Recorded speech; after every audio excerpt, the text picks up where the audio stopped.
اب ڈینگی کے اندر جو لوگ پریشانیوں میں آ رہے ہیں اس کی صرف ایک ہی وجہ سمجھ میں آ رہی ہے، اس کی وجہ صرف یہ ہے کہ لوگ جو ہے اپنی مرضی سے دوا کھا رہے ہیں یا کسی کے کہنے کہلانے پہ اپنی دوا لے لیتے ہیں. مثال کے طور پر اگر کسی کو واقعی ڈینگی ہے اور وہ ایسپرین یا ایسپرین سے بنی ہوئی گولیاں لیتا ہے، یا اگر اس کو ڈینگی ہے وہ ملیریا کی دوا لے رہا ہے، یا جونیئر ڈاکٹر سے اس کو غلط دوا دی ہے، ملیریا سمجھ کے اس کو دوا دی ہے، یا وہ اینٹی بایوٹک کا استعمال کر رہا ہے اور ڈینگی کا مرض ہے، تو اس کو پرابلم ہو سکتی ہے، اس کے پلیٹلیٹس اور نیچے آ سکتے ہیں، اس کے ناک سے منہ سے خون آ سکتا ہے، اور وہ خدا نہ خواستہ اس کا انتقال بھی ہو سکتا ہے.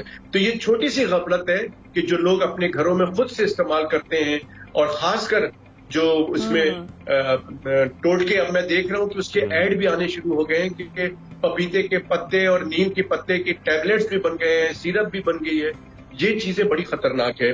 دیکھا یہ گیا ہے کہ لوگ خود سے وہ چیزیں استعمال کرتے ہیں اور سائنٹیفکلی طور پہ جو پروون چیزیں ہیں اس کو فالو نہیں کرتے ہیں، جس کی وجہ سے اس طرح کی چیزیں لے کے اور یہ دیکھا گیا کہ پپیتے کے پتے سے وہ ڈائریا بہت سیویئر قسم کا ہو جاتا ہے، اور جس میں پھر انسان کی پرابلم بڑھتی ہے اور انتقال کر جاتا ہے. تو سیلف میڈیکیشن اور اس کے ساتھ ساتھ ہم ڈاکٹر صاحب سیلف میڈیکیشن کے ساتھ ہم یہ بھی دیکھتے ہیں کہ اکثر ڈاکٹرز پرسکرائب کر بھی دیں آپ کو میڈیسن، اس کے باوجود لوگوں کی غلطیاں ہوتی ہیں کہ وہ اکثر اپنی جو ڈوز بتائی جاتی ہے اس سے کہیں زیادہ لے لیتے ہیں کہ شاید ہم جلدی ٹھیک ہو جائیں گے.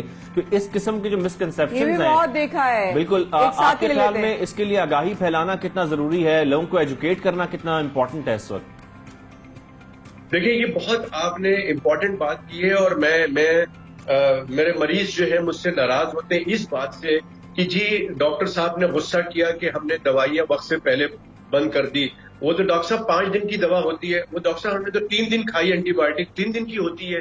یہ جو کانسیپٹ ہے نا یہ اتنا غلط ہے جس کی کوئی انتہا نہیں. دوسری بات کیا ہوتی ہے کہ میں نے کوئی 2 سال پہلے کوئی پرسکرپشن لکھا ہوگا ان کو اور اس سے بہت فائدہ ہو گیا، اس کے بعد وہ غائب ہو گئے، پھر جب بھی ان کو ہوتا ہے وہی پرسکرپشن نکالتے ہیں اور میڈیکل اسٹور سے وہی کھاتے رہتے ہیں.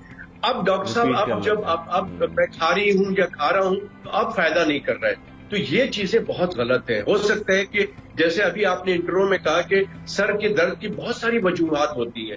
ہو سکتا ہے پرسوں جو آپ کو سر کا درد ہوا یا 2 سال پہلے جو سر کا درد ہوا اس کی وجہ کچھ اور تھی. ابھی جو آپ کو سر کا درد ہو رہا ہے یا گلے میں درد ہو رہا ہے اس کی وجہ کچھ اور ہو سکتی ہے. تو آپ اگر 1 دن 2 دن کچھ اپنی دوا لے لیتے ہیں یا آپ سمجھتے ہیں کہ اس دوا سے مجھے ٹھیک ہو جاتا ہے تو ٹھیک ہے، لیکن اگر وہ 1 دن سے زیادہ ہو رہا ہے تو پھر کوالیفائڈ ڈاکٹرز کو دکھانا ضروری ہے. دوسری بات یہ ہے کہ لوگوں کے دماغ میں جو یہ کانسیپٹ ہے کہ جی اینٹی بایوٹک تو 3 دن یا 5 دن چلتا ہے، ایسا بالکل نہیں ہے. ڈاکٹر کو دوبارہ جا کے دکھائیں، وہ دیکھے گا پھر فیصلہ کرے گا کہ اینٹی بایوٹک اور کچھ دن چلانی ہے یا بند کرنا ہے. تو یہ جو سسٹم ہے نا یہ میں سمجھتا ہوں یا چینج کر دی ہے. ڈاکٹر صاحب میں آپ کی پیشنٹس میں سے ہوں، مجھے تو ڈانٹ پڑتی ہے آپ سے اگر میں کوئی غلط دوا لے لوں تو تم نے یہ کیوں کیا، یہ روک دو، کوئی ضرورت نہیں ہے. اور اس لیے نہیں کہ کوئی میری کوئی دشمنی، میری دوستی میں ہے یہ آپ بتاتے ہیں. تو یہ چیز بتانا بہت ضروری ہے ڈاکٹروں کو کہ کیا سچویشن ہے. تو پھر ڈاکٹر صاحب اس طرح کا کوئی مانیٹرنگ کا نظام کیوں نہیں ہوتا کہ مریض کو کیا دوائیں دینی ہیں، اس کو کیا دوائیں لینی ہیں، کوئی ریکارڈ اس طرح کا پتہ چل سکے؟ جی کیونکہ ڈاکٹرز کا بھی چیک اینڈ بیلنس سر کہیں ضرورت ہے اس کی. اسپتالوں میں ڈاکٹرز ایسی دوائیاں دے رہے ہیں ڈاکٹر کیسا سجاد نا جو کہ نقصان ہو جاتے ہیں. جی بالکل آپ کی بات درست ہے. اسی لیے ہم نے پاکستان میڈیکل ایسوسی ایشن نے بہت مشکلوں سے بھاگ دوڑ کر کے یہ ہیلتھ کیئر کمیشن سندھ میں سندھ ہیلتھ کیئر کمیشن بنا ہوا ہے اور پنجاب میں بھی پنجاب ہیلتھ کیئر کمیشن بھی بنا ہوا ہے. لیکن انفارچونیٹلی ان کا کام یہ تھا کہ یہ ساری باتیں جو آپ کر رہے ہیں نا یہ کس کو روکنا ہے. اور ہمارا مقصد یہ تھا کہ جو ہسپتالوں میں اور کلینکس میں جو مار دھاڑ اور توڑ پھوڑ ہوتی تھی کہ جی ڈاکٹر نے مار دیا تو اس کی کہاں جائیں لوگ اپنی شکایت لے کے. اگر ڈاکٹر کو کسی بھی ڈاکٹر سے کسی کو شکایت ہے کہ جی ڈاکٹر کیسر سجاد نے یہ دوا لکھی اور میری والدہ کو یہ ہو گیا یا فلاں ہو گیا تو وہ کہاں جائے بیچارہ. تو وہ پھر ظاہر ہے اس کو کچھ سمجھ میں نہیں آتا. تو ہیلتھ کیئر کمیشن ایک بنا ہوا ہے، وہ ایک ادارہ ہے، لیکن ہیلتھ کیئر کمیشن کسی اور کام میں لگ گیا ہے اور وہ جو اصل اس کی وجہ تھی اس کو بنانے کی وہ کام نہیں ہو پا رہا ہے. اگر وہ صحیح سے کام ہو تو یہ ساری مانیٹرنگ کرنا، ہسپتال کی ایکریڈیشن کرنا، ہسپتال کے اندر ڈاکٹرز کیسے کام کرتے ہیں ان کو دیکھنا، اور کویکسٹرا عطائیوں کا خاتمہ کرنا، عطائی ڈاکٹرز جو بیٹھے ہوئے ہیں ان کا خاتمہ کرنا، یہ نمبر 1 پرائرٹی تھی ہیلتھ کیئر کمیشن کی. انفارچونیٹلی ایسا نہیں ہوتا. پھر میڈیکل اسٹور سے صرف اور صرف کوالیفائڈ ڈاکٹرز کی پرسکرپشن پہ ہی میڈیسن جو ہے وہ سیل کرنی چاہیے، جو کہ ابھی نہیں ہو رہا. اور ہم یہ بار بار گورنمنٹ سے اور یہ ڈریب سے ریکویسٹ کرتے ہیں، آپ کی توسط سے بھی ریکویسٹ کرتے ہیں کہ یہ ڈریب کی ذمہ داری ہے، ڈریب ریگولیٹری اتھارٹی کی ذمہ داری ہے کہ یہ ایک سسٹم بنائے کہ کوالیفائڈ ڈاکٹرز کے بغیر دوا کو نہیں بیچی جائے. کوئی بھی جاتا ہے، کوئی بھی دوا خرید سکتا ہے اور خودکشی کر سکتا ہے. صحیح بات، صحیح بات ہے. اللہ تعالیٰ رحم آسانی کے معاملات فرمائے. ڈاکٹر کیسر جراد ہمارے ساتھ موجود ہے، سیکریٹری جنرل OTM میں.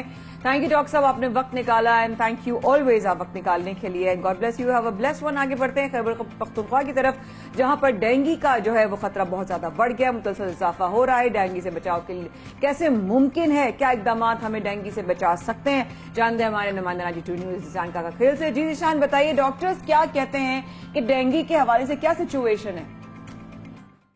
جی مایا اور شاہ زیب، صبح بخیر. خیبر پختونخوا میں ڈینگی کے کیسز میں مسلسل اضافہ ہوتا جا رہا ہے.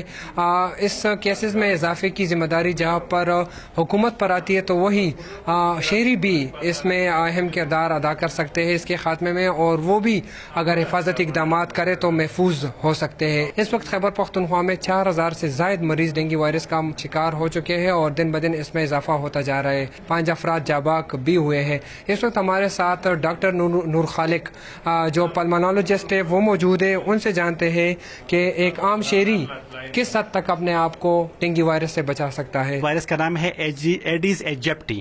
یہ فیمیل مسکیٹو ہے اور یہ جو بائٹنگ کرتا ہے، یعنی بائٹ کرتا ہے، وہ زیادہ تر ہاتھوں میں اور لیگ پہ کرتا ہے. اور صبح جب سن رائز ہوتا ہے، یعنی سن رائز اور سن سیٹ، ان 2 ٹائم پہ زیادہ یہ بائٹ کرتا ہے. تو لہٰذا ان میں سب سے پہلا ضروری بات تو یہ ہے کہ اگر کسی کے گھر میں ڈینگی کا پیشنٹ ہو تو اس کو چاہیے کہ وہ آئسولیشن میں رہے، سیپریٹ روم استعمال کر لے. وہاں پہ جو مسکیٹو ریپیلنٹ ہے وہ استعمال کر لے، مسکیٹو نیٹ استعمال کر لے اور مسکیٹو اسپرے کر لے. اور آپ کے گھر کے ساتھ یا گھر کے اندر جو پانی ہے، وہاں پہ جو پانی کڑا ہے، اس کو کوشش کر لے کہ وہ ڈام لے. جی بالکل، جیسا کہ آپ نے سنا ڈاکٹر نور خالق سے کہ ڈینگی کا سب سے زیادہ جو خطرناک وقت ہوتا ہے وہ صبح اور شام کے وقت ہوتا ہے. اور اس کے ساتھ ساتھ اگر شہری اپنی مددتاب کے تحت حفاظتی اقدامات کرے تو اس وائرس سے بچ سکتے ہیں. اس وقت خیبر پختونخوا بھر میں کیسز بڑھ رہے ہیں.